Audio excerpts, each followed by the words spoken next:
Good afternoon. It's the Corporation Town of Kirkland Lake Finance Meeting held on February the 12th, 2019. We need a motion to approve the agenda. It's moved by Councillor Casey Owens, seconded by Councillor Dennis Perrier, that the Committee of Finance approves the agenda for its meeting of February 12th, 2019 as presented. All in favor? Unanimous. Declarations of pecuniary interest. Any?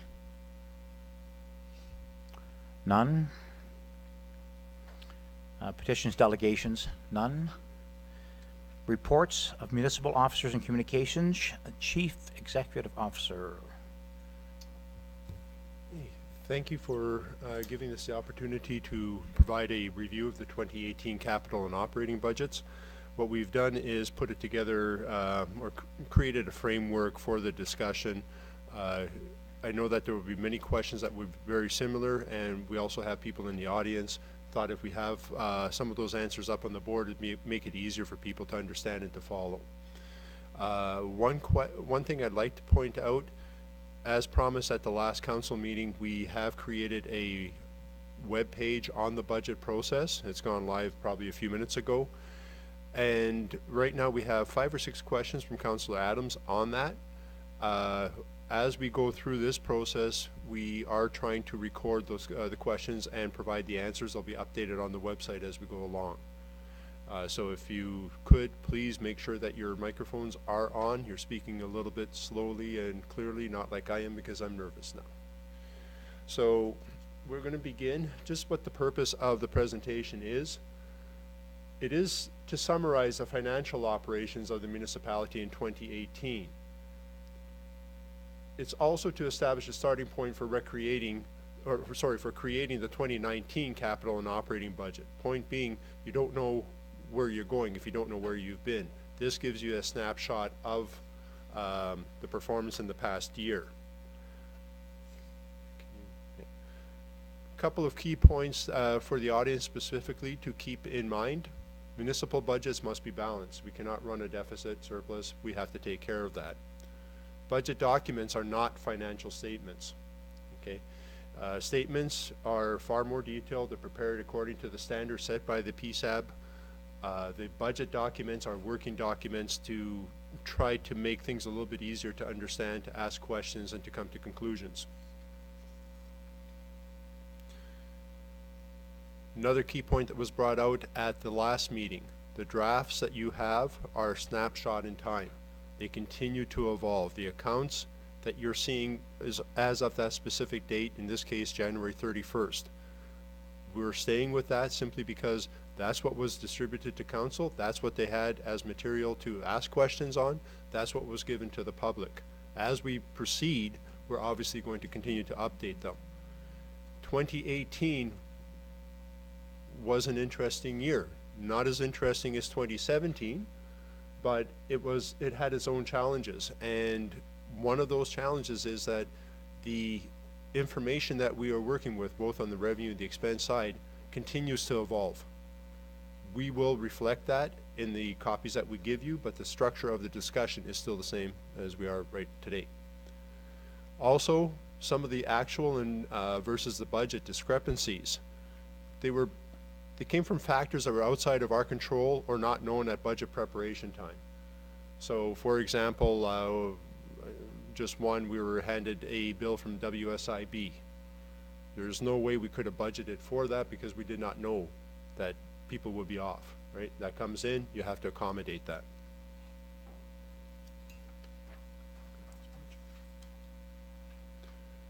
Just a few definitions for the public's perspective. Capital budget.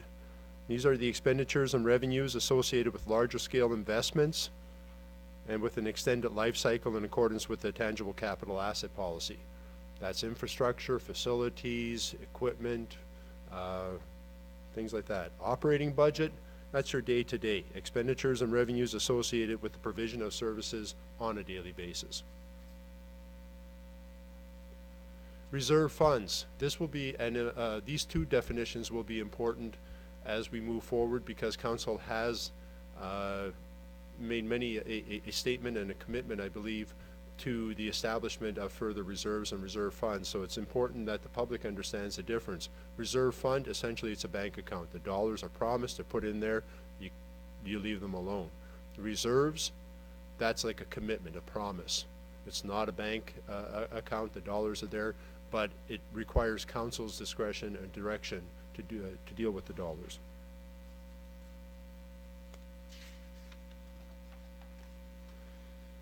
And I'm sorry for racing through it, but I know you have, you want to deal with the issue at hand. 2018 capital budget, as of January 31st, budget was 5.6. Actuals came in at 4.2. On December 18th, council resolved that the unspent portion of all 2018 capital projects be directed to the Reserve for Infrastructure Capital to ensure the completion of such projects in 2019. Again, it is a reserve, not a reserve fund, but the dollars are there awaiting direction from council. Couple of notes on the capital budget. It was approved late. Some projects could not get done. We didn't have enough time, especially when you have competing demands for on the staff. Contractors were unavailable. It's very difficult to get any work done in Kirkland Lake right now. Key staff were missing. We had some projects that we really did need the direction of an engineer, but he left in early summer. The staff were also directed to be prudent. If you can't do the project, you got questions, you think that it could be done better, maybe something has to be checked, don't spend the money. Leave it there. Right? Money that at the end of the day is money that does not have to be taken from the taxpayer again. So you will have some of these examples in the discussion: the fire hall, the garage, the fire rescue truck. Some of the big ticket items that within the capital budget that require a bit more explanation. The first one, King George Court. This is an unfinanced capital outlay. It means that the work had to be done. Kirkland Lake Gold was putting, had a timeline in mind. So an arrangement was made that they would lend the town the money. The costs were incurred in 2018, but the money itself from KLG only arrives in 2019. Terms of that arrangement: 2-year loan, 0% interest. The second one is the pool. The budgeted amount that showed up on the capital were the expenses that were incurred to May 28th of 2018. This was based on the assumption that the debenture that council had ordered would start in the late spring. The reality was that the debenture payments did not begin actually until October, so that additional interest charges were applied to the line of credit. Interest charges to the line of credit are applied in the capital budget. That's basically the general explanation for that. I'd like to stop at that point and open it for questions. I'd like Sherry, if you could join us, interim treasurer, and staff are on notice that if questions come up, please come up to the table, answer as directly as you can. Again, speak clearly. Record any questions that you have been asked so we can put them up, please. Off to you. Okay, off to council. Questions? Patrick? Yep, just clarification. I did ask on February 12th, 10th for the actuals for 2017 because the document that I've referred to has the up to December 31st, 2017. So that doesn't, I know we've had to wait in the past for a full into January. So where would I see the actuals? We were discussing that today too. We weren't really clear. You were looking for the budget 2017 budget, but not the financial statements, because we were pulling out the financial statements. We can bring that forward. If you look at the financial statements, those are the budgets will align even though the categories are not the same, and those are the auditor approved ones. Okay. The budget that you will that we can share with you, and I can post it on the website if you wish, those accounts are closed. Sherry, am I correct? Yeah. The audited financial statement from 2017 on statement 2, I think it is, the statement of operations, you'll see there's the budgeted, I think it's the middle column, it's the 2017 budget. If that's not clear, please let us know so we can put the proper information up.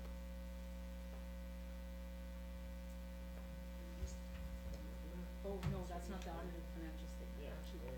Oh, okay, so if you go to the, you go to the town site, and go to the reports. Okay, and then I think if you, I usually go to the bottom and then start scrolling back up, and you'll see it'll say 2017 audited. Financial statements or something. Yeah, that's the one. Not acceptable. You have to hit refresh or Hit something. F5, yeah. That's why we're building a new website. Did it come up? Actually, usually, if you Go ahead. get out of it.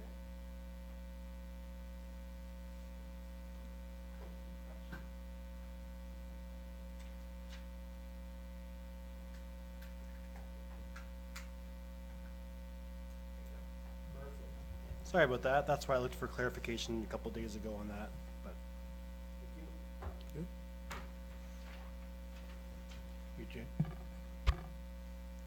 Any other questions? Just for clarification, Sherry, as Wolf said, this is just a snapshot. It's not really our normal reporting method, and I know you're looking at redesigning our reports because Patrick brings up a good point. Seeing 2016, 17, 18, at least 17 and 18, and then comparing it to what we're doing in 2019 gives you a bit of a trend and some idea what we did in the past, so we look forward to that. I know you're working on it. It was a mess before you got here, so. But that's, This is to try to get as close a snapshot as you could. and more because we're trying to get to the point of reporting for 2018. But exactly right, when we do the 2019 budget, we would have a document that would have the comparatives, you know, budgets and actuals for several years in the past. But like I say, this document was more because, as we said before, council hasn't seen any financial reporting since June. So it was let's put it this way, it's the best we could do to at least provide you with something for now. But it is a snapshot because every day we make more journal entries, so. And from staff's perspective, we really would like to show 2015, 2016, because 2017 and 2018 are unusual. And I think it's better that you see have a historic perspective on it. And what Sherry has said is very true. I think, what is it, something like almost 400 journal entries just trying to catch up on since December. So the books really needed to be gone through with a fine-tooth comb. Sherry's been doing that, and we want to make sure that we are bringing to you as accurate information as we can.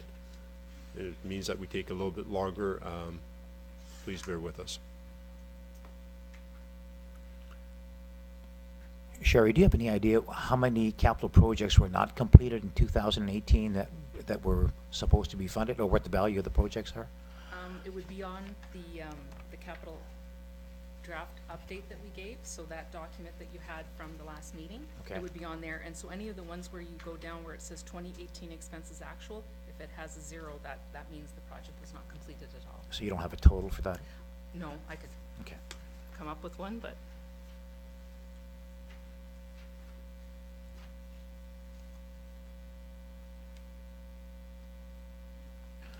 Stacy?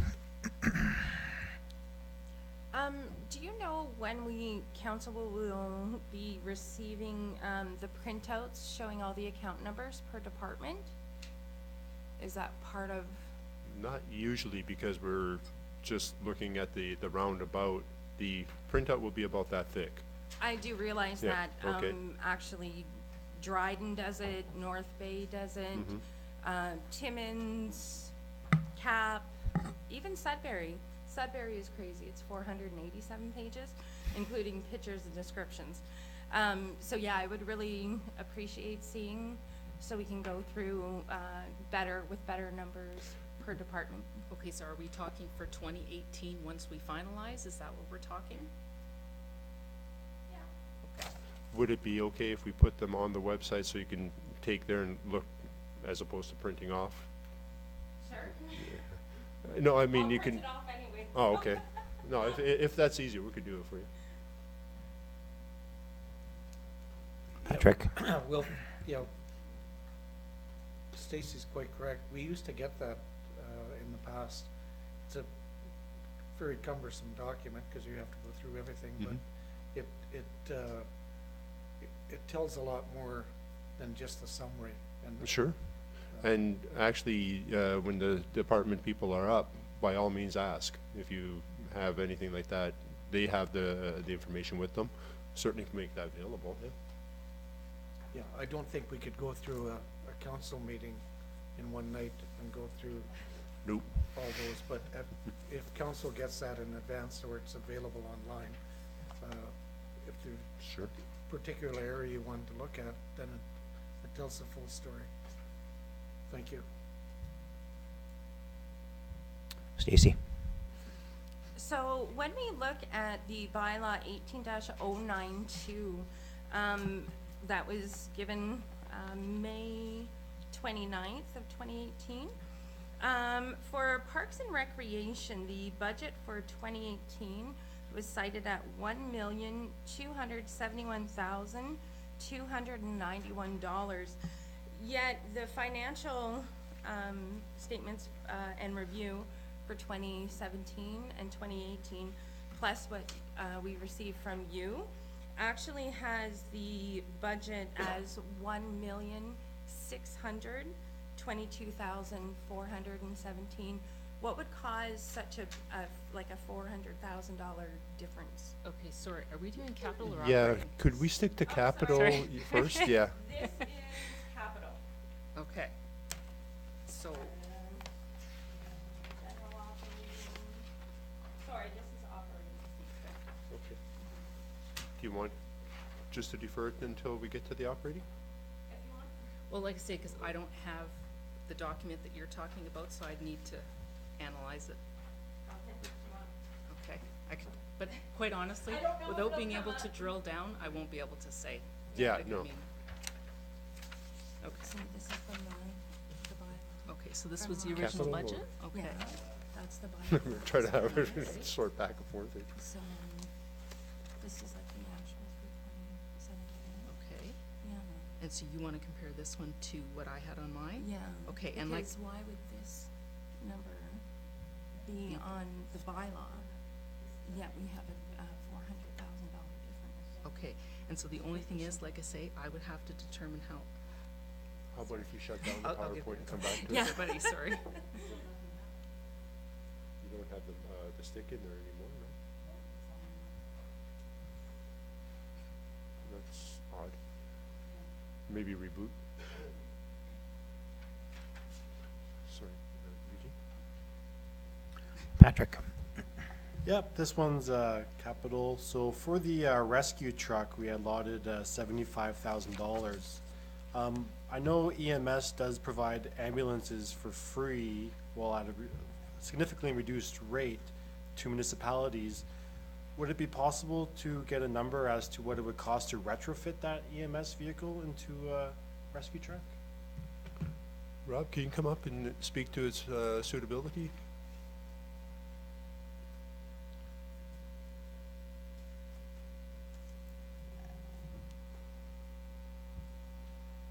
I did look at getting into an ambulance and there was one available, but when I approached the town garage and asked, should we retrofit the ambulance, they suggested no.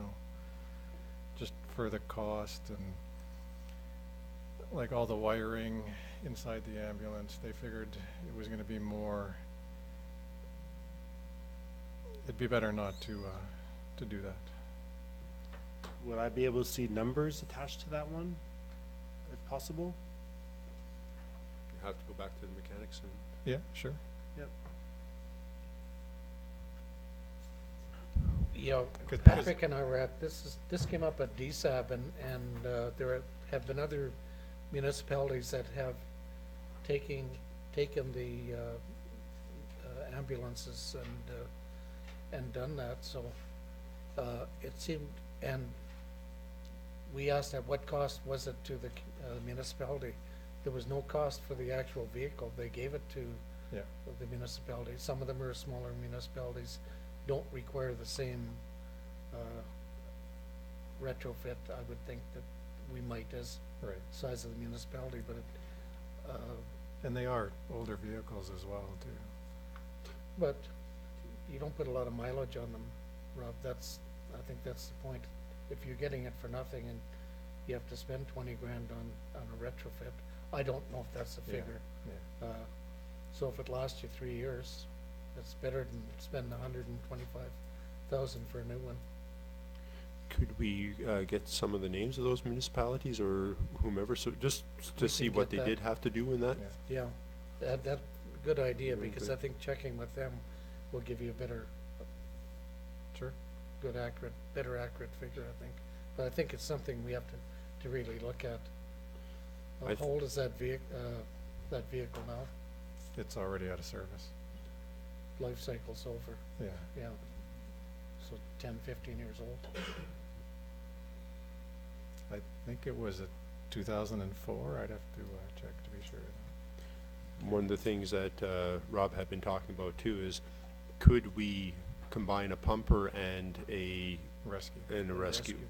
and then get 2 for 1? But that would mean putting the money aside in a reserve fund or so till we get up to that point.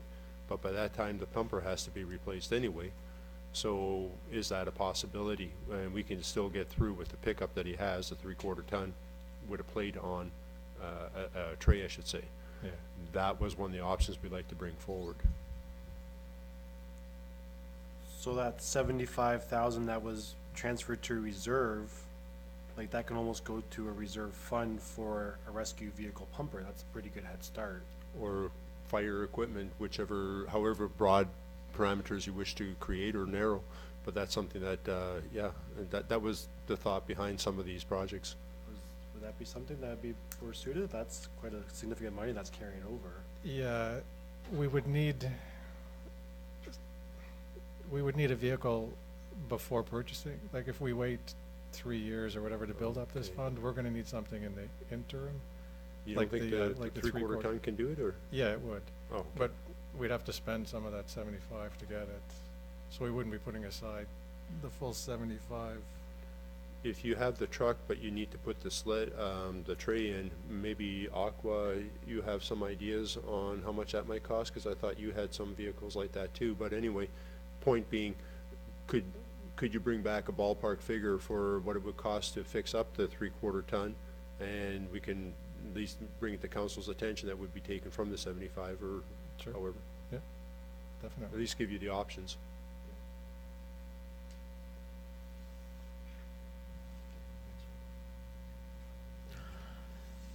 Mr. Owen?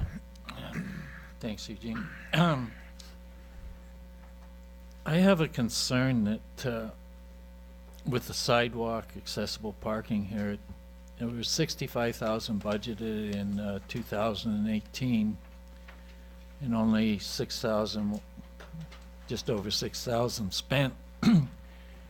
And it says it's to be completed in 2019, but my big concern is town employees went around and marked all the hazards on the sidewalk, and then we didn't do much about them. So what we did was we went around and we said, we recognize these as hazards. We admitted liability should anybody get hurt, but we didn't fix them.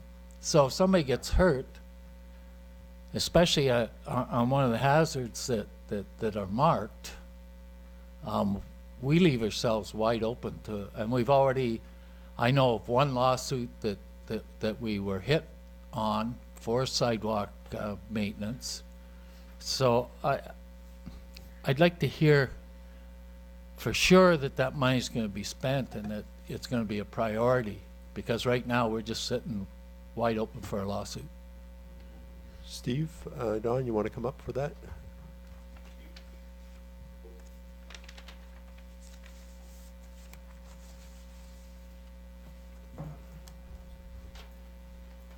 If you could explain to a counselor what the delays were, what issues there were, what your understanding of the liability is, and what plans you may have for moving it into the future? Okay, and Steve, if you don't mind elaborating, but some of the issues that we did face were availability of staffing and whatnot, and other demands that came about. We did do a tour with Judy in town here for some of the areas which we got most of that pricing from. Again, it was mostly availability of the staffing to get those areas completed.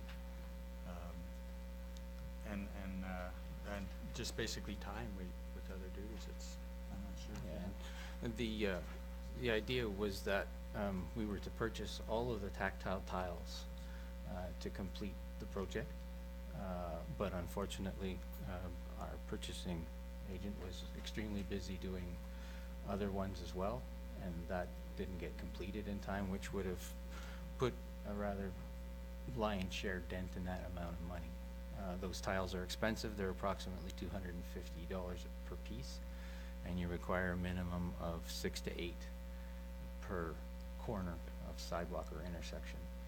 So you would need, essentially, you'd need anywhere from 20 to 24 tiles per intersection to do all 4 sides to meet the demands for the tactile tiles alone. Yeah, could you explain to me what a tactile tile is, Steve? Certainly, Because yeah. I'm not in the business.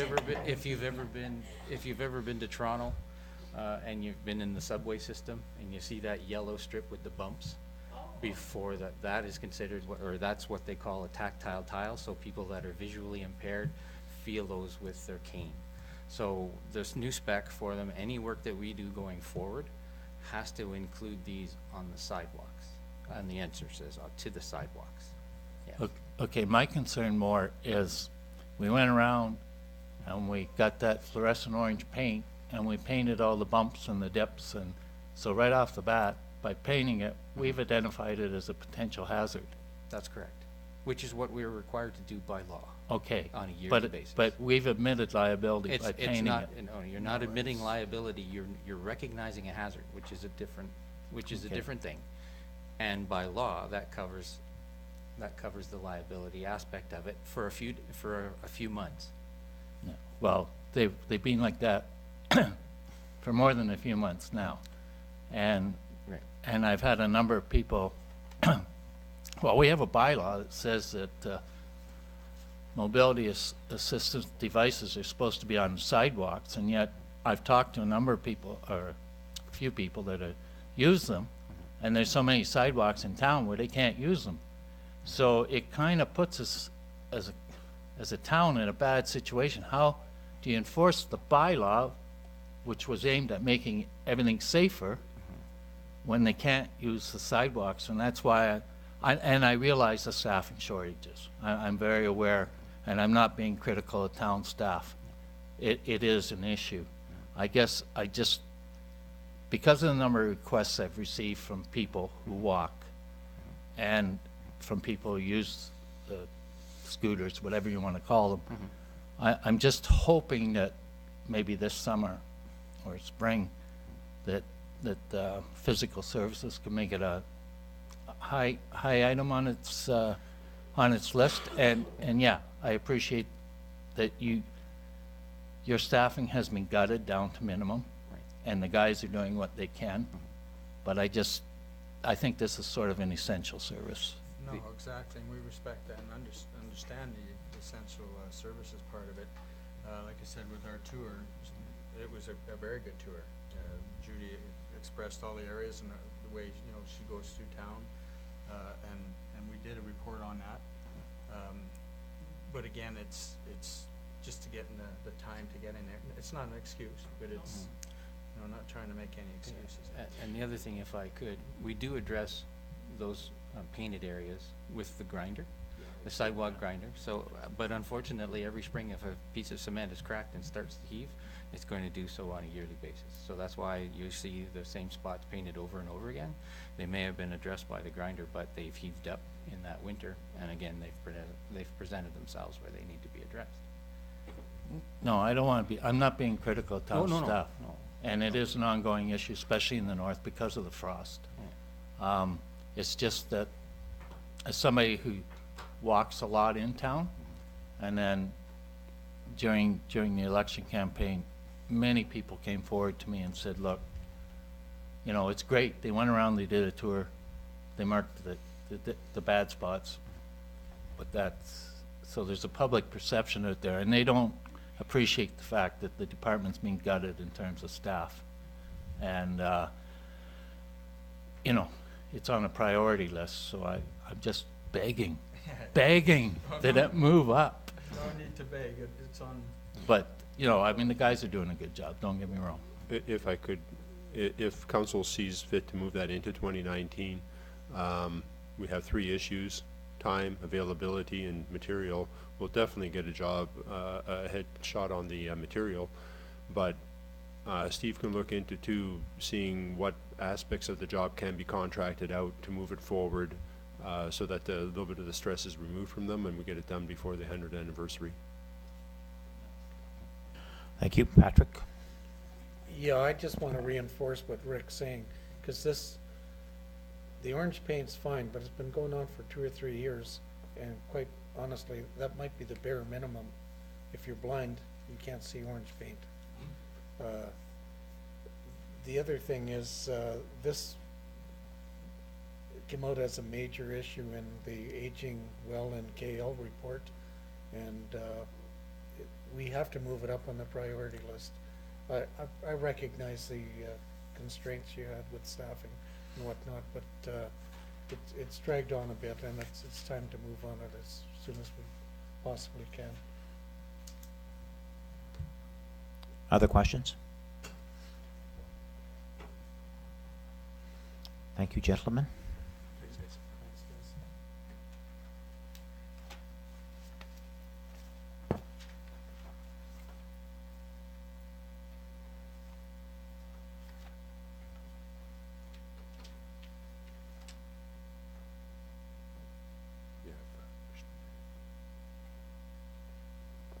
Patrick? Yeah, I just want to say a good job to staff for the capital projects that they've done. There was a lot of them that were under budget, and even the ones that were over budget, they would be by about like $427 or $1,000. So great work by everybody for doing that all on under budget for most of them. So good job. Thank you. Accolades. There you go. In the last few years, we've become very good at saving money if we can. Or budgeting, right? Fear.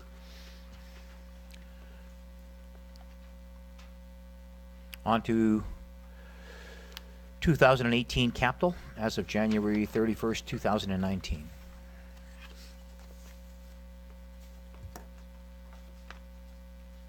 So, are there any other questions on the capital, or should we move it into the operating? No? When you take back to the operating, again, there are some variances that are accounted for by movement of revenue and expenses between the accounts and funds. So this year we saw at least 3 people move from where they usually work to another responsibility, and you'll see a drop their home budget is underspent, but you'll see an increase somewhere else. That's the life that we've been living this year, and I think that overall, though, we've been pretty good at trying to maintain that the services that were promised within those home accounts continue to be delivered. Another part of it is that there's some variances that came in that were globally applied. So myself, Bonnie, Ashley, Richard, suddenly you find a number in, say, your benefits that has gone way up. Well, it's not anything that we could have budgeted for, but it's something that Sherry would have caught, and then it was applied across the corporation. So you'll see that that will come out in some of the variances, but there's a couple over here that also affected us negatively. I'll leave that to Sherry to describe, if you could. Yes, please.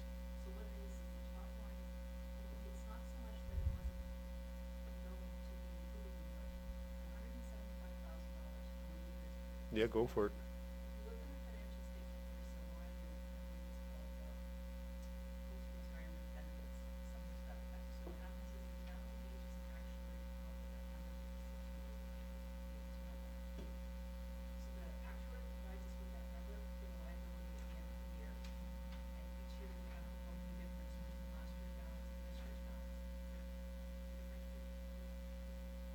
sorry. The difference between 2017 and 2018 in the liability, according to the actuary, is the $175,000. Now, the thing being, it isn't a budgeted number because it's considered a non-funded item. And this just keeps on going because council passes I believe it's called a regulation. And there's certain items that for PSAB, you're supposed to budget, but they give you the out that if you pass this regulation, you don't have to. Employee future benefits is one of them. The amortization is another one, and the landfill, the post-closure liability for that, that's another one. And council did pass that regulation. So like I say, the $175,000, we have to book it as an accrual to be in accordance with PSAB, which is what our audited financial statements are. But as far as your budget, you don't budget for it, you're not raising it. You can budget for it, but that wasn't the intention in the last years that I've known. So but we have to book it. So it's not that it wasn't known. It's 175, non-funded, didn't go to the ratepayers for it. And then the second item, the accrued payroll and benefits. Looking back over several years, it appears somewhere along the line, they didn't accrue the benefits on the very last payroll in December. What we did now is we did accrue. And actually that goes to another global thing. We're noticing a lot of times it's a timing difference. So sometimes it'll be 13, sometimes it'll be 12, sometimes there's 11. We want to bring it up so that when you budget, you're budgeting for 12 months, 26 pays, whatever. So this year, that accrued payroll, there's a hit to the employee future, or to the employee benefits lines on several departments to bring it in accordance. It's December 31st. We're trying to accrue everything to December 31st. So pay me now or pay me later, and let's get all the rules in place so we're doing it right going forward. I think it makes it easier for budgeting. You budget for, like I say, 12 months, not, oh, well, last year I did 11 and this year I'm doing 13, and no, 12 months. You know, 12 months you owe, that's the way we budget. One of the things that we do want to leave as a legacy, because we all have interim stamped on our foreheads, is a process and the procedures in place that the place will work, no matter what happens afterwards. One of those key things, is, as Sherry's pointing out, we're finding things that they worked, but it became a little perhaps too dependent on the person with the knowledge being there to make sure that everything worked. We want to get away from that. We want to make sure that anybody who walks in and takes a position has a good, easy understanding of what is required and how the place operates, what their job is, so that we can carry forward and we don't have little surprises that we're bringing to future councils. I think that in cases like this, it's a little bit of pain that you didn't see coming, but you're, like I said, pay me now, pay me later. Somewhere along the line that has to be cleaned up, we have to account for it. So we're doing that. Sorry. Patrick. I didn't want to open up a can of worms, but it's a bit of a sore point with me, and Councillor Adams and I are on the same wavelengths. When there's these unspent capital dollars, you say they're in reserve, but it's sitting in the general account. In the past, I'm not saying Wilf, you, or Sherry, but it sits in the general account, and you cannot really distinguish, at least we have never seen anything as in previous councils, as to show that as actually for that purpose. So it gets mixed in with all the general operating funds, and there have been times that that money gets used up. Then when the tax money comes in, it's being replenished. It's, to me, it's worrisome. It's not transparent, and I'd like to see it separated. And Patrick and I run the same wavelengths on this. And we've discussed that too. My answer is always the simplest one. Not to freeze those funds up. That's where I was going with But at least it. keep it separate from the general operating account, so it's very transparent. That's what that money is for. Sherry, you want to answer it? You gave me a good explanation on it before. Sorry, are we talking like the difference between a reserve and reserve fund? Essentially, you are, Yeah. but he's going almost halfway between a reserve and reserve fund. He doesn't want it locked away, but he wants to make sure it's there. So it's like a promise with a down payment, if you want to call it that. But that was behind the idea of, as Sherry put it together for, I don't have the slide right in front of me, it goes into a reserve for infrastructure. It's not into your working capital. So the promise of where it's going is more specific. Do we have a lump sum of dollars that have moved over and are just sitting there? That would be then really going into a reserve fund. So we want, Well, that's the thing, and you had it on your slide. The biggest difference between the reserve and the reserve fund is if it's a reserve fund, you have a bank account that has that cash in it. It's a separate bank account. But the idea being that, say for these capital projects, if, you know, they weren't spent, we have put the money into that reserve. It's a reserve for infrastructure capital, and next year, if those, when and if those projects are completed, we'll draw it out. There again, that's not a hit to the levy, okay, because the money was already raised in 2018. We're just gonna draw that down. But as far as not knowing, like, what makes that up, there is that schedule in the, I think it's Schedule 1 in the financial statements. It breaks down what all your reserves and reserve funds are, and it tells you what those purposes are. So whether it's reserve for accumulated sick leave or a reserve fund for Archer Drive or whatever, but that list is there. It will tell you how much makes up that the accumulated surplus on the balance sheet. Schedule 1 will break it all out for you and tell you what it's made up of. and But the other part of fact it is at that point, It's all meshed in with the operating dollars. So when, whereas your reserve fund is a separate account, it's very clear. And what happens, being an old banker,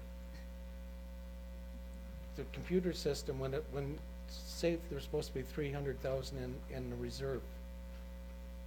Well, when the checks start coming in, if there's that, less than that 300 or more, it can eat into that because it'll go through the bank account. And technically, it's being used. Yes, because the dollars aren't protected in just a reserve, only a reserve That's our fund. whole point. But that's the thing, but that's council's decision as to whether you wanna Well, put it into reserve, That's reserve why fund. we're talking So, about it. okay, I agree, just- sure, yeah. yeah. Yeah. I understand how it works, but, I know, I'm not starting to point fingers, but there have been times that we've been told the money's there, and really it wasn't. It can't be reserve and operating dollars. It's one or the other. We got buffaloed a few times. So I'd rather see some mechanism in place, that it shows separately or is held separately, and whether it's a separate bank account as well. I'm not trying to create work.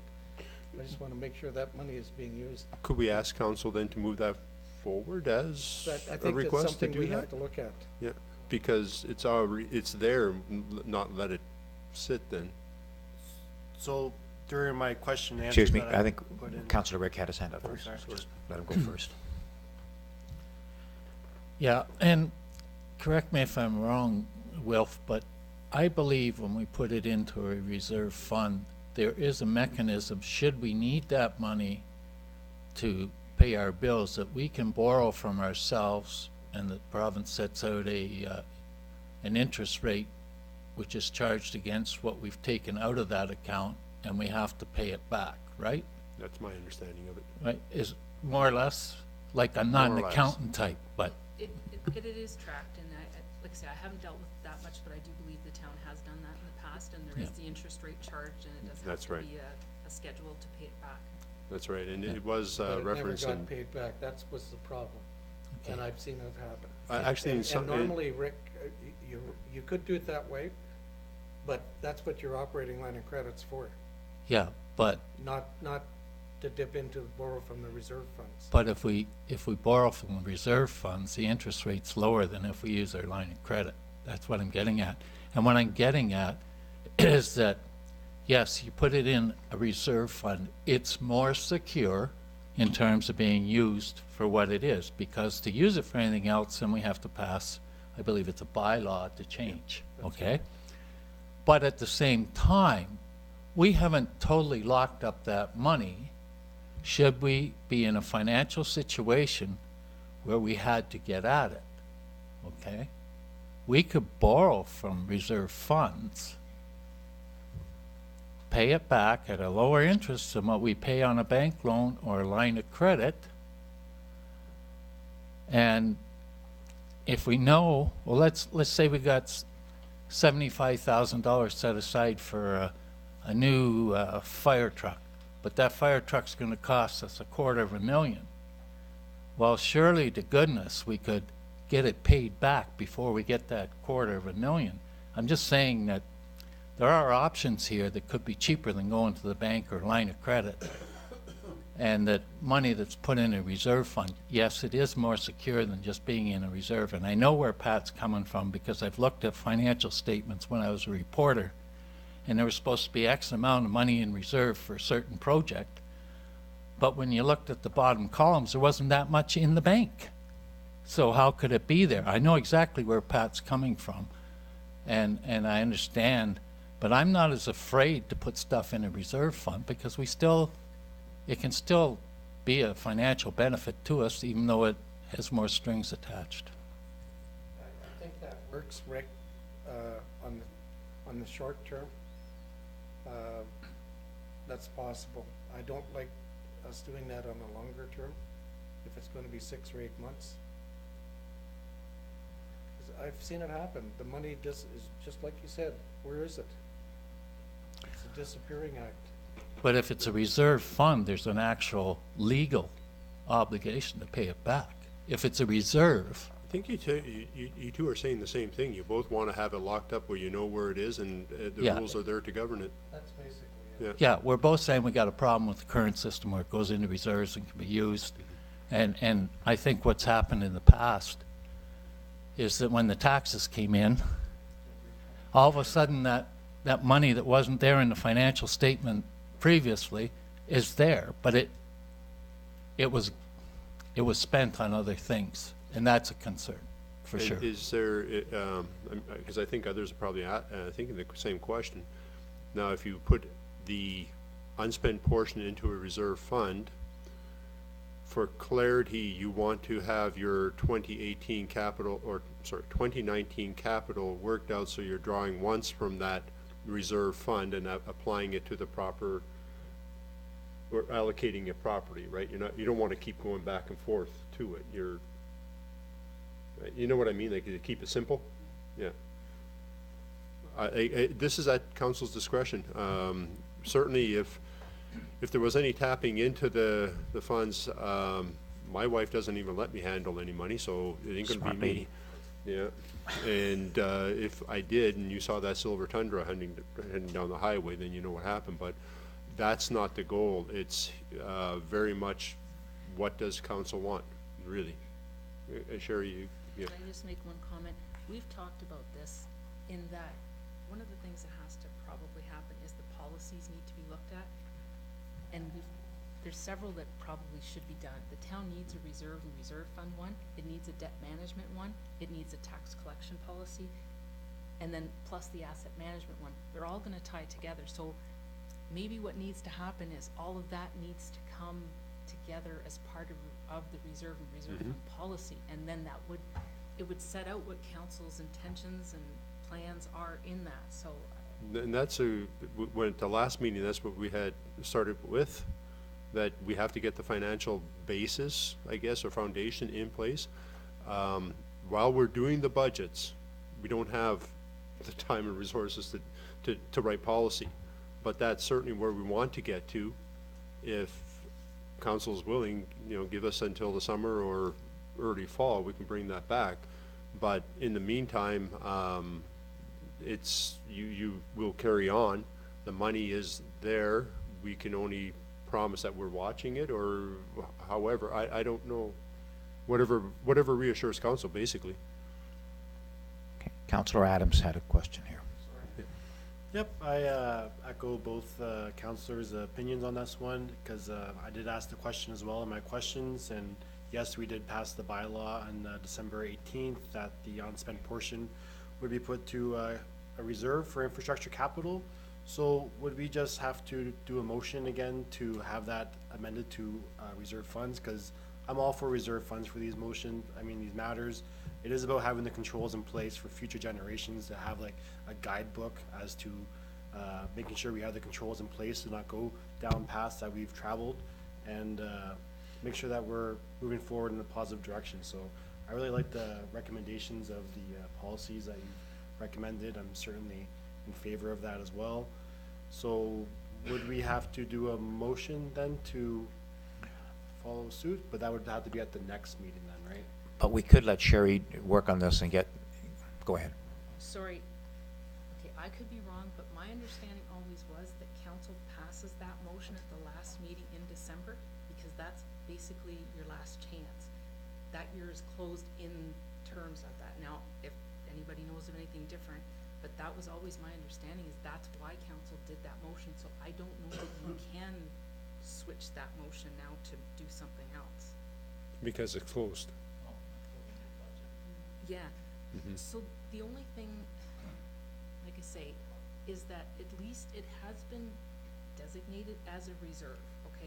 So the idea being the money's not lost, you won't be going back to the ratepayer for that money in 2019, because if you hadn't passed the motion and we hadn't put the money into that reserve, basically at the end of the day, it would have all got rolled up into the reserve for working funds, which is the other part of that resolution, which I believe it says surplus or deficit for the year will come into or go out of the reserve for working funds. So that's the idea. We want to protect it from just getting into that reserve for working funds. But like I say, the money is, when I say set aside, not in a bank account, but set aside so that you're not losing it, it's still going to not have to be requested from the taxpayers in 19. It's set aside. Don't know if that helps, but. Patrick? Your suggestion a few minutes ago, we need to put a total policy and procedures in place. And I didn't open this can of worms and figure to be closed next week. But it's food for thought when we get into the process, so I'm willing to wait. I know we're working on it. We know there's a lot of pitfalls in our present system that got us in trouble, from a reporting standpoint at least. So I'm quite comfortable in what you're recommending. Councillor Rick? Yeah, I'm surprised that Sherry would volunteer to do all that extra work. I'm impressed. But I think everybody at this table ran on a policy of being more transparent. And I think part of that transparency is having reserve funds as opposed to reserves. I know there was a lot of hard feelings and a lot of confusion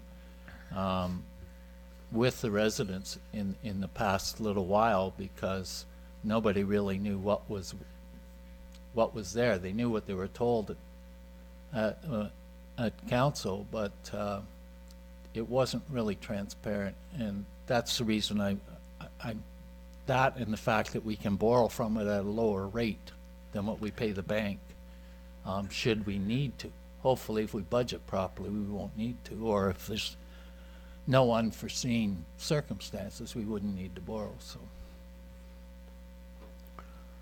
Thank you. Any other questions?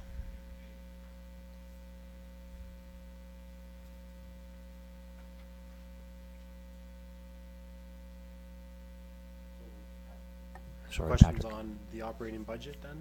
Yes. Okay. So an explanation as to tax write-offs of 44,000. So how do we get that revenue positive on that one? So we just had more? Is that pretty much? So actually, the tax write-offs were more than we had more than what was budgeted. So first off, you never know, okay? The other one was in 2018, the town had to pay out a large one that extended from, I believe it was the years 2009 to 2016. That's what happens with a lot of the bigger places. I think there used to, there was like a Tim Hortons one before, there's been like a Canadian Tire one. Yeah. Exactly. Yeah.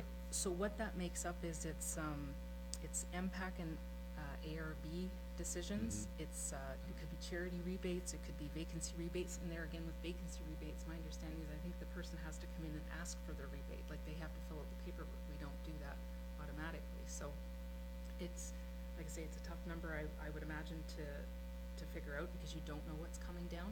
Sometimes there is a site, I believe, that we can go on and it will tell you that there might be paperwork in progress, but when we used to audit it, you wouldn't book that unless you knew for sure, because one, it's, you know, how reasonable it is an estimate, like how do you know?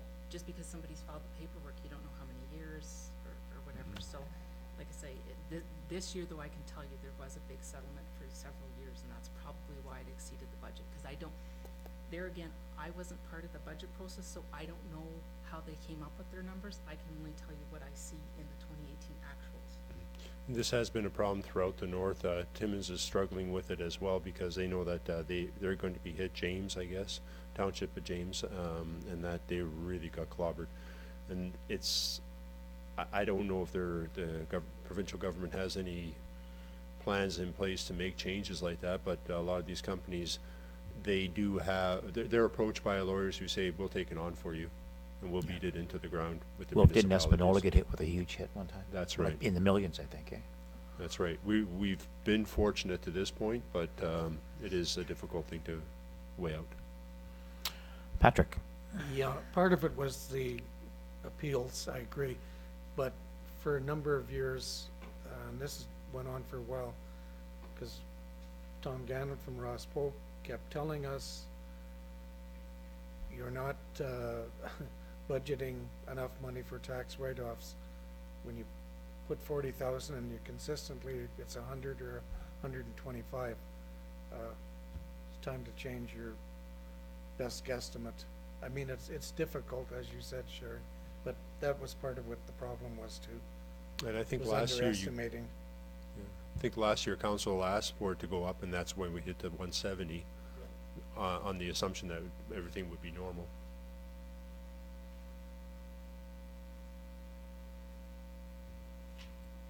Patrick? Next, fire, $94,000 over. So what happened, is that because of overtime? Is that what that one was, Rob?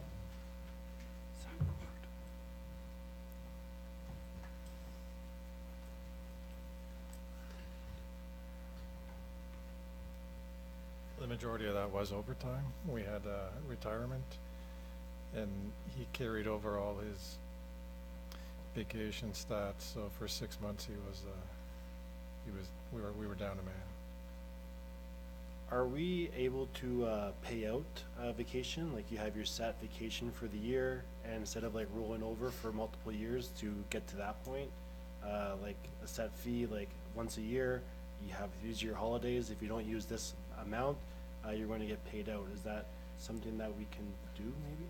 There's a maximum that we can carry over already, yeah. That's already in place, depending on your grid, but mostly I think it's pretty bad. It's 5 days or something, that's it. You have to use it up. We tried to get everybody to use it up. I'm going to let council know that this past year, there's a bunch of us that we didn't. And we kind of stuck it. But just for full disclosure, I took, I think, a week off last week. But that policy is in place. When we're dealing also with unionized, we're very careful to make sure that we're following that. Pretty good in managing that. Rob, what about wage settlements and arbitration? It seems that the fire department every few years goes back and you end up with a huge settlement that pays back for 2, 3, 4 years of wage settlements that have been, and then that's got to be paid out in the year that it's There's going to be that's another finally one. settled. There's So- going to be another one coming eventually. We So don't have a why does that continue to happen, time after time after time? negotiations. In the past, the town would never want to negotiate with the firefighters. But it goes to arbitration, you pay it out anyway. It just doesn't make Yeah, any sense to me. it's never made sense. Because the last arbitration, he made us even with CAP. the firefighter here, even with CAP. So when we went to negotiate in 2012, we asked for what CAP got, but we still said no, 0. So, like, we didn't ask for more than we were gonna get, but that we were still told no, 0, knowing that if you go to arbitration, it's the same arbitrator. So when the decision comes, we're gonna get that. But both sides just keep spending money.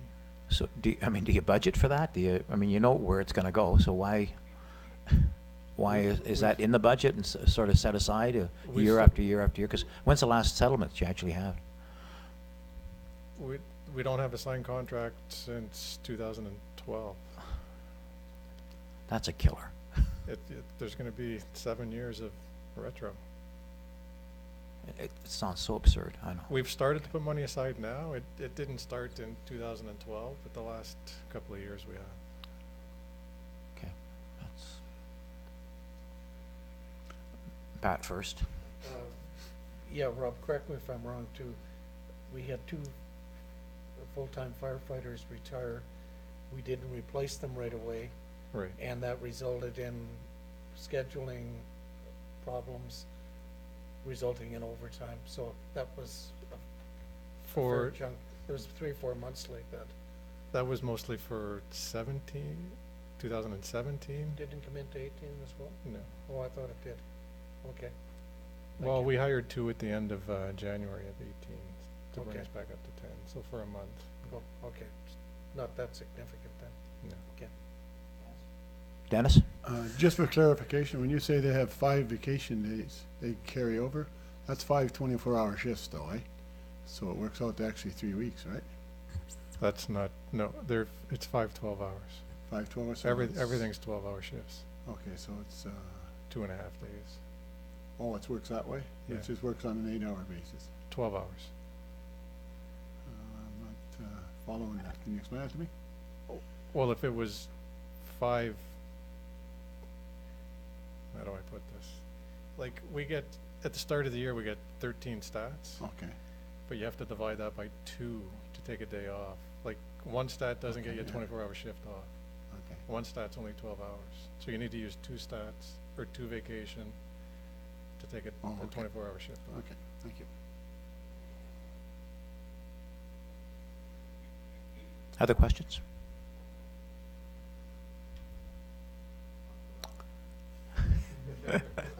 Thanks, Rob. There's one more. Oh, sorry, Stace. Sure. Sorry, so you've stated that our fire department has not had a signed contract since 2012. So the next contract negotiations would have been in what, 2016? We started negotiating at the end, well, at the start of 2013. The end of 2012, the start of 2013. So who is responsible for negotiating on behalf of the town of Kirkland Lake? Do you want to take that one? Normally, we would meet with the CAO and the town's lawyer. And the towns, we went to the town's lawyer about, I guess, 2-3 weeks ago and said, where is this coming? And there has been no movement from their side either. Certainly you have, I should state too, they're changing the rules for our arbitration process, so it's never gonna be this long again. It's either 60 days or 90 days max, and there's gonna be a decision from now on. So if we go through this again, it's never gonna take this 7 many- years? Yeah, it's never gonna take this long. Yeah. Casey? So when, I think what she was getting at is, like, once this contract is signed and negotiated, are we back into negotiations for the next one? It all depends what the arbitrator decides.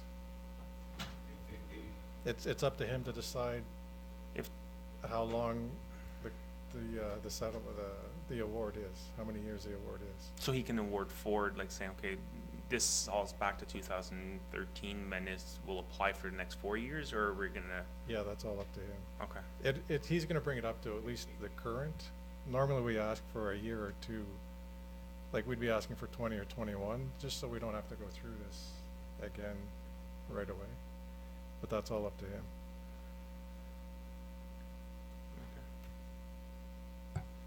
Wow, okay. Councillor Rick? Yeah, this is kind of a sad, shocking situation, and I know it's one that we don't want to get into again, so I'm going to suggest to Mayor Pat that he puts this on for an in-camera meeting because it would be a personnel matter, and discuss how we can climb out of this situation and get on sound footing so that this kind of thing doesn't happen. I mean, wow, this is, you know, and we're gonna be faced with a huge payout, right?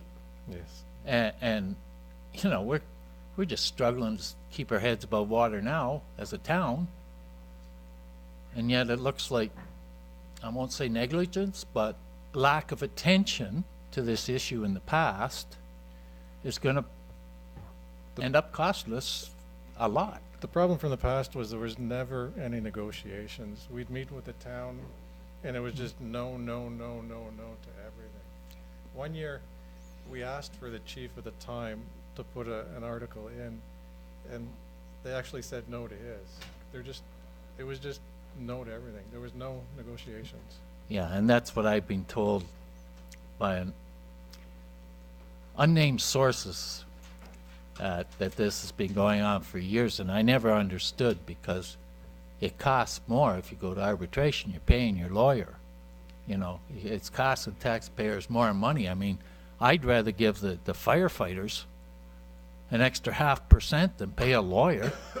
You know, it would probably be cheaper in the long run to give the firefighters a little bit more, or a few more benefits or whatever, than it does to not negotiate and just let it, like this is, well, I'm gonna shut up. Thank you.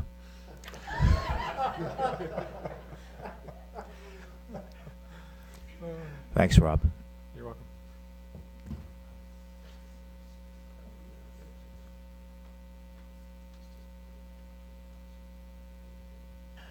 Patrick. Just to go back up to, sorry, revenues for Provincial Offenses Act. So is this revenues based on fines, or what is this one? I'll be honest, I'm not positive but what happens is we get a check from, I believe is it Helleberry? That's where. Okay. And so their quarterly payments, to my knowledge, we don't have any control over that. We just usually get the payments. But what I will mention though is that from what I can gather, the budget was done assuming that the quarterly payments would be like close to $44,000. They're actually closer to 32. Now the number you see there, the $128,000, it's actually, and here goes back to my thing about timing. It actually is the fourth quarter of 2017 and the first 3 quarters of 2018. So that does reflect 4 payments, but I want to get, when we finally get it, the fourth quarter of 18. So you probably will be closer to that 175, but that would be probably the last time it would be that high. Like I say, so you'll end up hopefully with 5 quarters in there. But that's, the budget was assuming like 44,000 a quarter, and that's not gonna happen, I don't think. So just for clarification, it comes from the Haileybury courts based on litigation I wouldn't, parking tickets? Joanne might have the answer here. So we belong to the Regional Provincial Offenses Court. So all of the municipalities around, when the bylaw enforcement officers and the OPP do parking tickets, other kinds of tickets that actually go to court, the fines there get divided out, prorated to all the municipalities in the district. So that's 100, whatever we get is a proportion of the whole district, the fines for the district. Thank you, Joanne.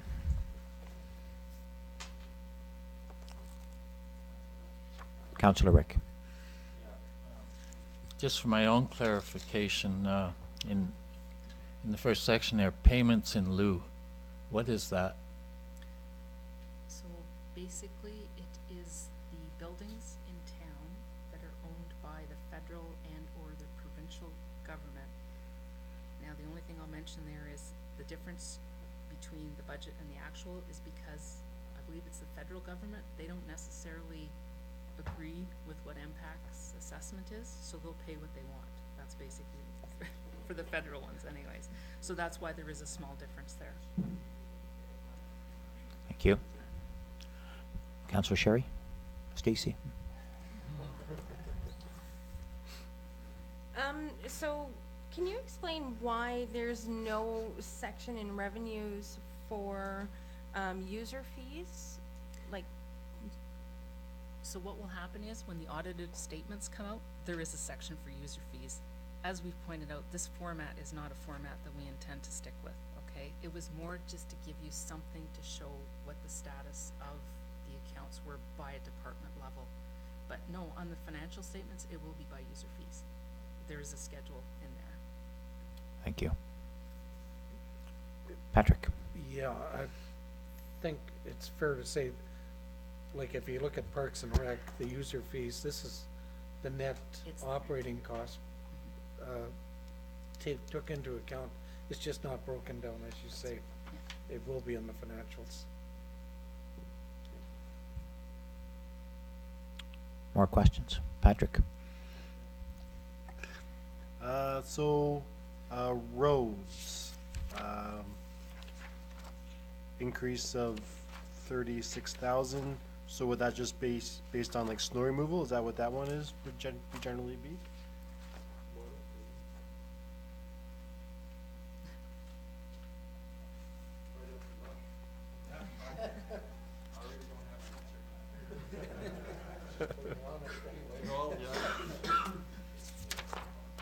I really don't have an answer to that.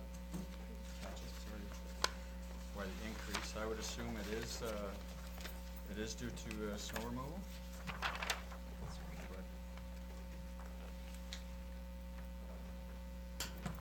Excuse me, sorry about that. I could probably shed a little bit of light on it. And equipment maintenance. We have, again, as Don mentioned, probably overtime, for whatever reason. The, equipment breakdowns, of course, is part of it.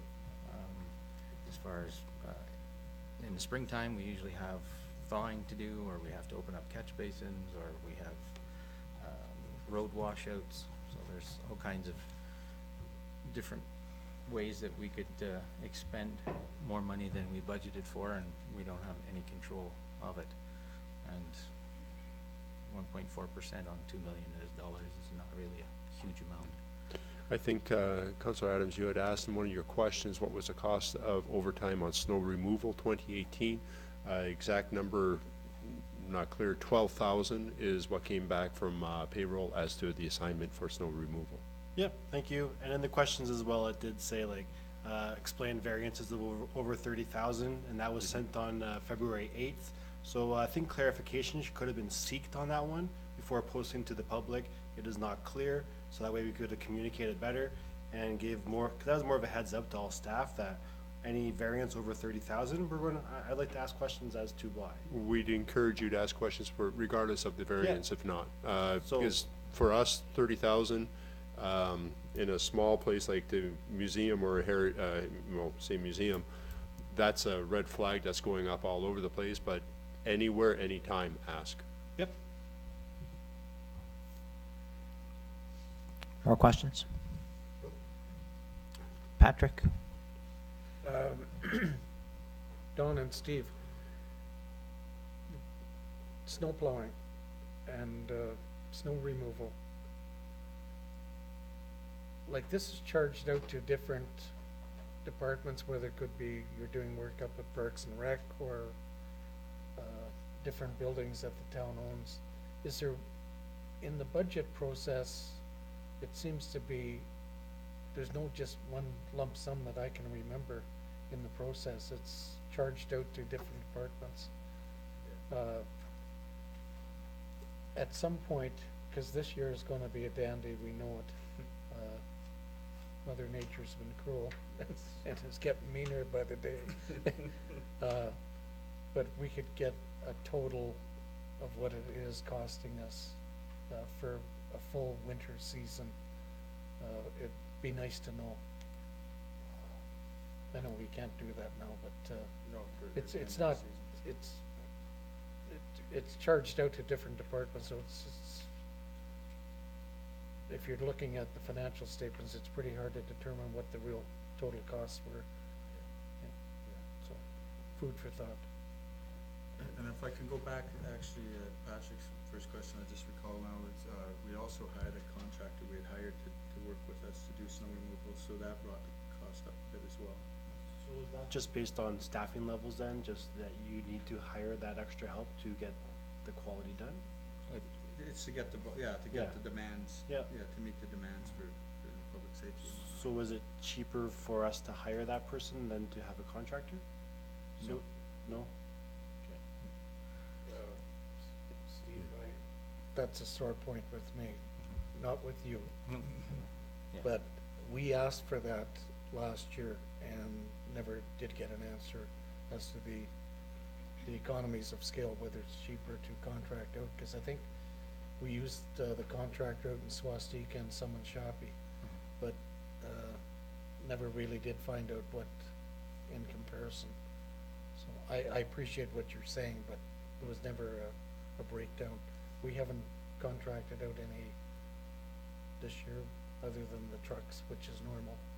Is that correct? No, we've contracted out, this snow dump, pushing it to snow dump. Oh, okay. That was something that we tried to avoid in the past, but the way things are going, we had to go back to that one.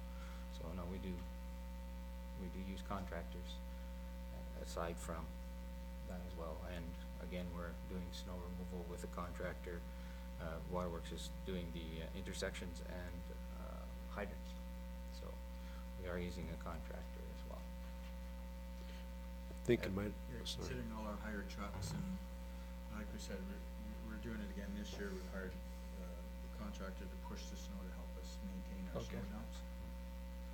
So going to say that perhaps in relation to Councillor Adams' question, you say that it's not more cost effective whether to hire or to have the contractor. Perhaps explain fully what's involved with having a contractor too. Is it a body? Is it a body with equipment? What are the hours? What are the obligations? So that if you're looking at that in the future, perhaps to give the council a better perspective on that.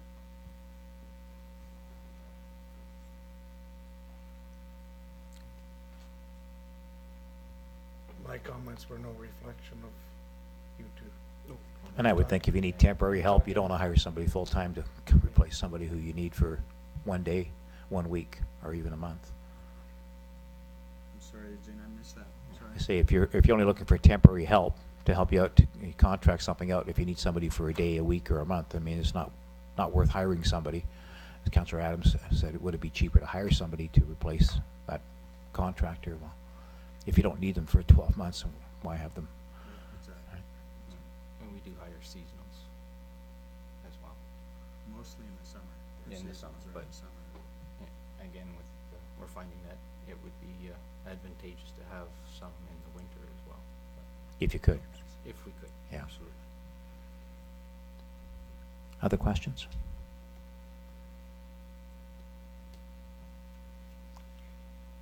Thank you. Thank you. Thank you.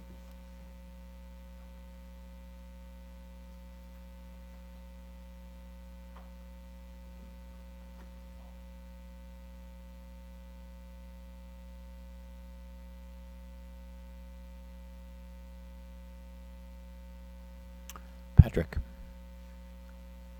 Stacy had her hand up for this one. You want to take that one? Engineering, 14.7%. What's up?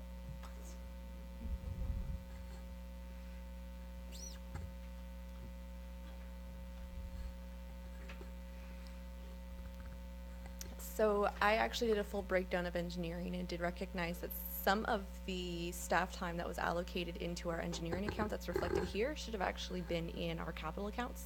So there's about $15,000 worth of overtime that was charged to operating, should have been in capital.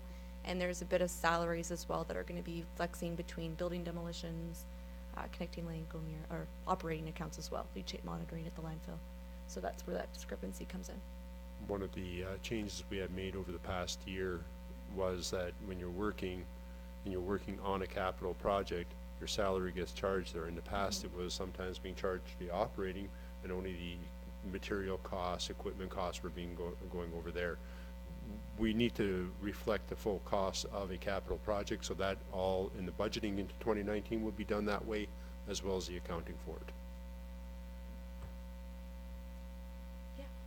Nope. Thank you very much for the information. I don't want to be a Scrooge or anything, but I'm just only asking, and like right now, the trend is right now for all these explanations is overtime. So, right, if we don't ask questions, we don't know, we don't see. So yes, it might be 1.4%, but I've learned now that we have overtime and contractor. We're into overtime again, fire department overtime. So thank you, Ashley, and everyone for bearing with me, and just there is a trend. So That's what we're here for.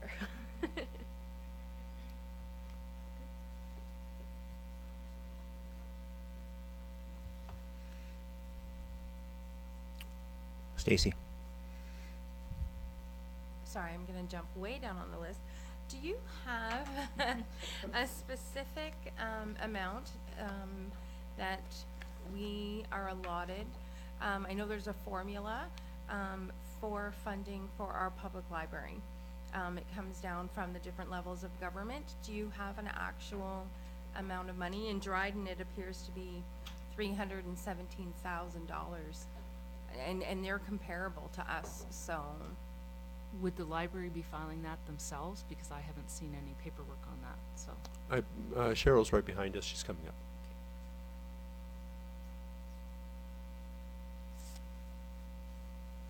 Are you talking about the operating grant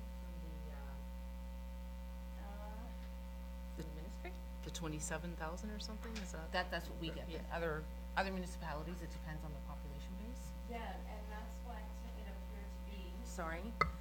So in Dryden, it appears that the operating grant that they get is $317,000. It's like, find that hard to believe, but unless it depends on some of their contracting, districts that maybe they contract out, but that's an awful lot of money, and I can inquire about that, but. So do you have an actual, do you There- have the formula? There Do you isn't a know? formula. It has been this since 1996. That there hasn't been any increase in the provincial government. And so what is the amount?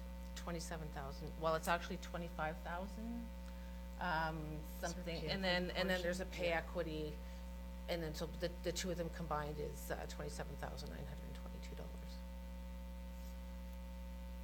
And then if you compare New Liskeard, they have New Liskeard and Helleberry.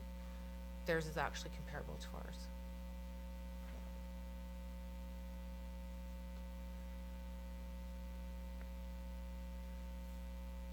So we're hoping, we're fighting to get that increase, but. It's only 200,000 more, you could. Anything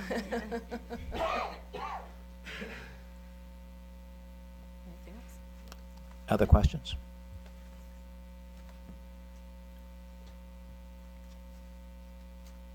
That's good, thank you. Are we done? Okay. Patrick?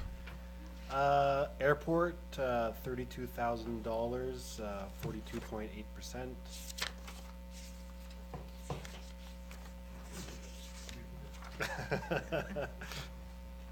No, kidding aside, that's, salaries and wages, Overtime? overtime. Again.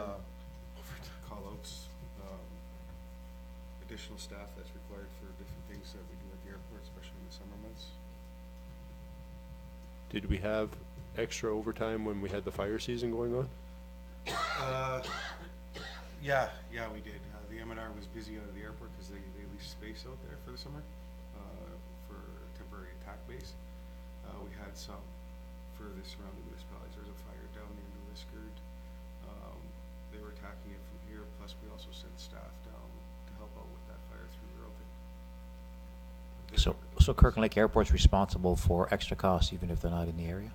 Nope, those extra costs, they were borne by Earlton. So, but if the M&R is there, then they call us out, and we charge a call-out fee, but it's budgeted for as distributed salaries. When the fire was on, Earlton called and asked if we could send people down Yeah. to spot them while they were doing excessive overtime, we did, and they paid the cost of our people going down. People came from roads, I think from waterworks, from airport, and went down, came back up. Their time down there was charged to Earlton. When the planes are coming out of the airport here, often you have additional costs associated with just simply maintaining the airport to service the aircraft that are coming through with the M&R. And that could be anything from just your day-to-day housekeeping, managing the other flights, coming in to get your paperwork done. So is there offsetting revenue for the expense? There is, but not all that expense is just generated through force fire. We have one staff, and we like to call it 1.5 staff at the airport, typically, and occasionally we need to call help in for other things like flaying, grass cutting, tree cutting, line painting, and things like that we need to maintain the airport. And those additional costs, well, they come in as distributed salaries and wages. With the weather, are you incurring any additional time for clearing of the airport and that with these snowstorms, or? No. We maintain a certain level out at the airport, and we're being successful this year in maintaining that without any overtime. Should an airplane decide, like you saw in the user fees, if an airplane decides they want, we want to come in at 5 in the morning, can you plow the runway? Well, they're charged a fee for that. For us going out there and for the plowing and stuff like that. So it's a user pay system. So Rick, you had mentioned distributed salaries from the 32,000. You're saying that that's when you're calling in, a portion of that is when you're calling in assistance, say from roads or from others. Absolutely.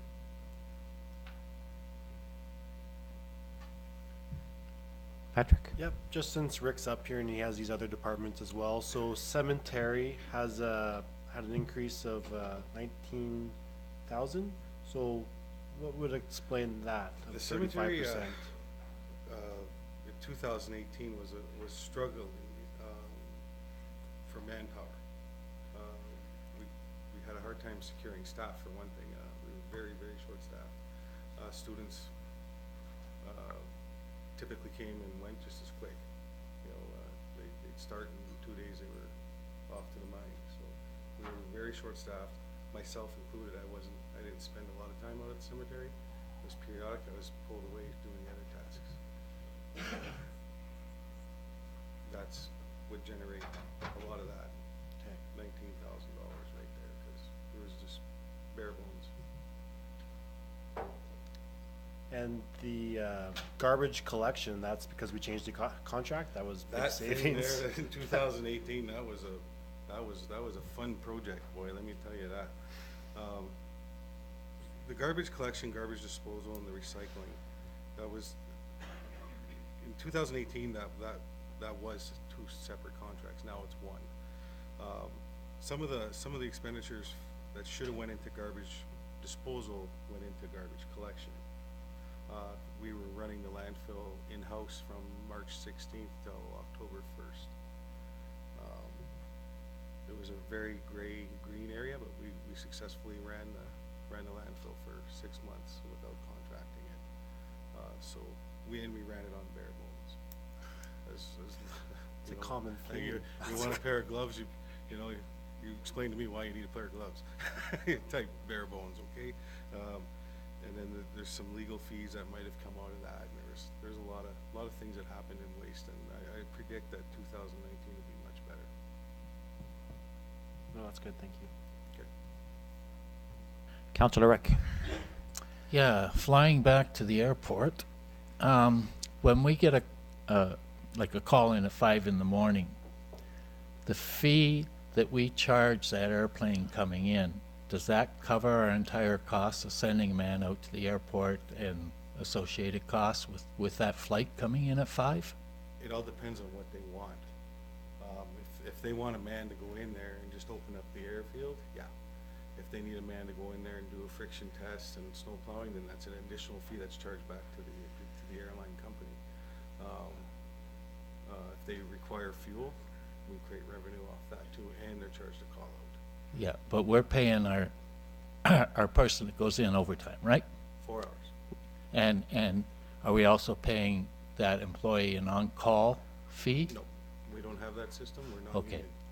Okay, so, and the union's okay with that?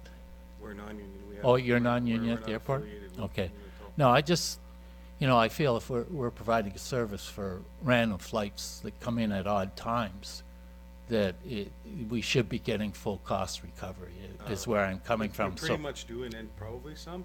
Okay. And it's noted, you know, the employees at the airport, they do carry a cell phone on their own merits. Okay. Does that happen often, Rick? Call-outs? Yeah. More often in the summer than in the winter, but yeah, you're looking probably on average 3 a week. Okay, that's often.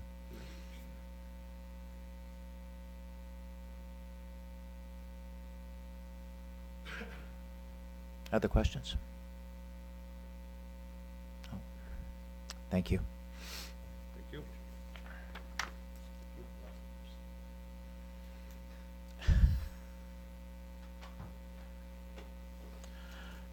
Patrick? Parks and Recreation, 4.6%, 75,000 unused. So where do we find savings to not use that money?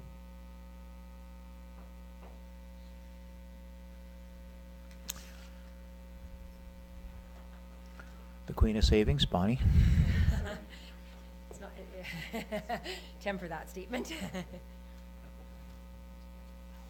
I'm just gonna ask Sherry for some clarification. That's all right. So can I just ask you to help interpret? So this is, 5410C, and these are the same numbers that you have provided, and it shows that there is a savings, but it's mostly due to this? Yes. Can you explain that? Because this is a treasury function versus Parks and Rec. Okay, so, because you're talking about the interest, right? Yes. Okay, so as Will had mentioned in the initial presentation on the capital budget, the pool was, I gather, they thought it would open earlier than it did. Correct. And that the debenture would happen, sorry, the debenture would happen earlier than it did. So what happened was the interest was actually being paid on the line of credit up until the end of September. And if it's on the line of credit, it was in the capital budget. So once the debenture went through in September, the town has now made a loan, or a payment on the debenture for October, November, December. Those debt payments are in the operating fund. So the difference between the budgeting, like here, they thought it was gonna be in the operating fund, it didn't happen. Like, I'm not sure how many months they thought that they were going to do in the operating, but it was well past, I think, because I think your presentation, you said the spring, right? And it didn't happen. So like I say, that is why there's a big variance between the interest in the capital fund versus the interest that happened in the operating fund. And the point was made earlier about how, you know, sometimes you see the variances going between the funds, between the accounts. Well, that saving shows up in your capital in the pool, because you paid there.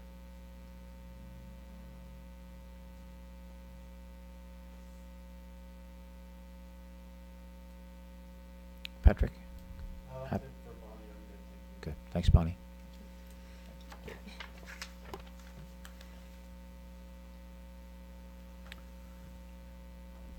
Economic, go ahead. Development and tourism.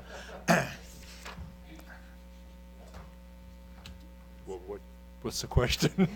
Well, same as everyone else, so why did we have a variance of 12.9%? What happened? So $43,000. Well, there's a couple of quick ones.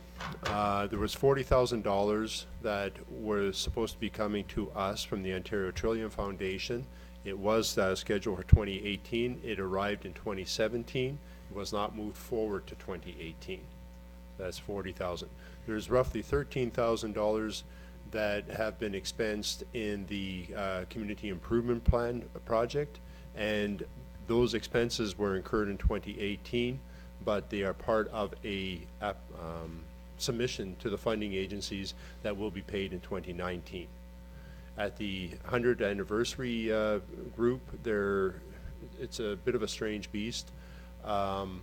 The Centennial Committee has been used to flow dollars through to other projects, such as the Gold Coin Project, the donation to the Contemporary Art Group, and I think for the statue. And in some cases, the revenues associated with the work that was done won't be coming in until 2019, specifically the gold coins. So I think there was a variance there. I gave you my notes, so I don't have that there. I'm running from memory. But just to be clear, like some of those ones that you're talking about, they're in and out. Like That's we right. received a donation, we've cut a check to that organization, and the stuff for the gold coin, we've pulled that out so that it's not reflected because it's not the town's money. So we've called it a deferred revenue, so it's not showing up in the Okay. expenses. So just to be Yeah. clear on that. I'm actually doing what council wanted to see. That's why I'm working off of it too, so. I go for all the variances, but primarily within economic development, it was at $40,000. You did get the money in 2017, not 2018, and your 13,000 roughly that are claimed and will coming back to us in at 90% in 2019. Do you want to discuss Heritage North Museum or management information? Because I can ask just- the people to come up then. Just Heritage North, where did we find the savings of 48,000? The hostess with the mostess is coming to the table because it is revenue. So, for the 2018 budget, we budgeted to make $92,000, and we actually made $152,400. So that's basically the variance there. It's not quite the savings that you would think, because with more rentals, which is the revenue, comes a few more expenses, obviously, with staffing and buying of materials. And most of those rentals are based off of like corporations? Yeah, mostly business rentals Influx? through the week, yeah. Well, we had lots of weddings and Christmas parties, which we get pretty much the same every year, so. It's a hard thing to budget for, because you don't know year to year what you're gonna deal with each summer.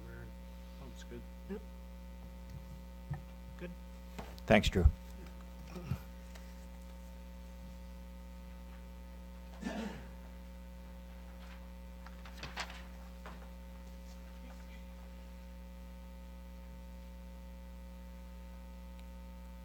Gonna ask about DSAP? No?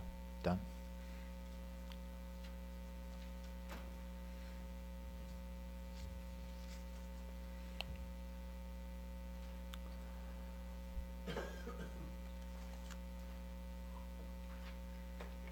Wastewater? It's gotta be a question. Patrick? I gotta pass the mic on these things, so You just did. Eugene, you're up. Wastewater. Actual 500,000, budget 60,000.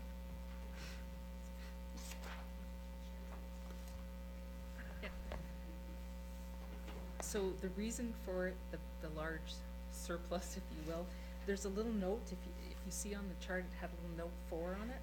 And so basically what happened was the town received like $413,000 in insurance proceeds from, I believe it was a collapse of the roof of the old, okay. And so just to be clear, it's part of the presentation, it's kind of like semi-PSAB and kind of the way that it's budgeted. So the revenue is in that, that's why it's so high. But then what happened was council had a bylaw that they asked for the $413,000 to be transferred to a reserve fund. So that transfer though is showing up in the line that says net transfers from and to. So it looks like it's a huge surplus, but that money has now been transferred to a reserve fund. So does that help? 413 of it anyway. Perfect. Okay.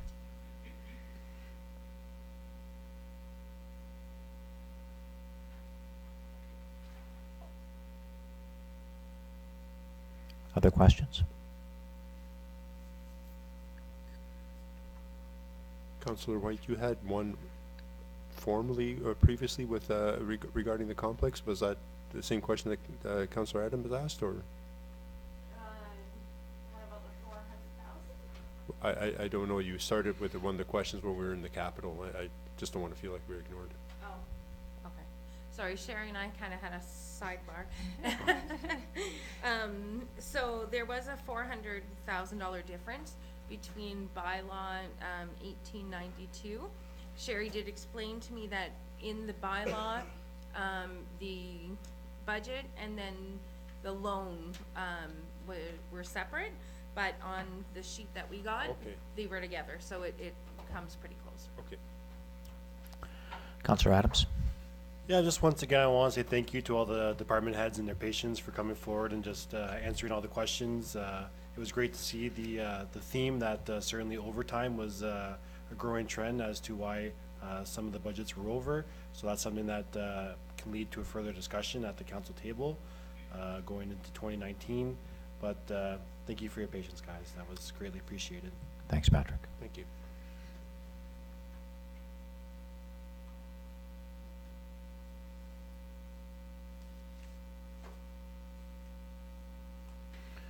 Any additional information? Tony, sorry. Just on the last slide of the PowerPoint, if you have it, if not, there is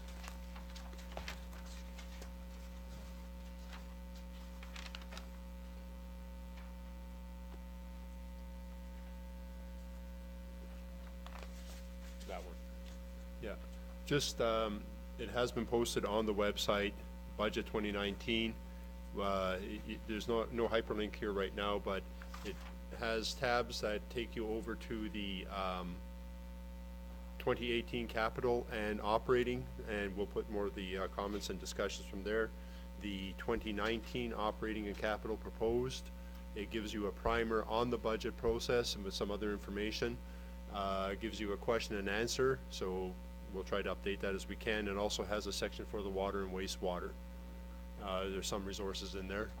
Hopefully it's what council is looking for. If there's suggestions to how to improve it, please let me know. Thank you. A motion for the adjournment? It's moved by Councillor Casey Owens, seconded by Councillor Dennis Perrier. The council adjourn its finance meeting of February 12th, 2019 to an in-camera meeting to discuss, pursuant to Section 239(2) of the Municipal Act, an item concerning personal matters of identifiable individuals. All in favor? Passed.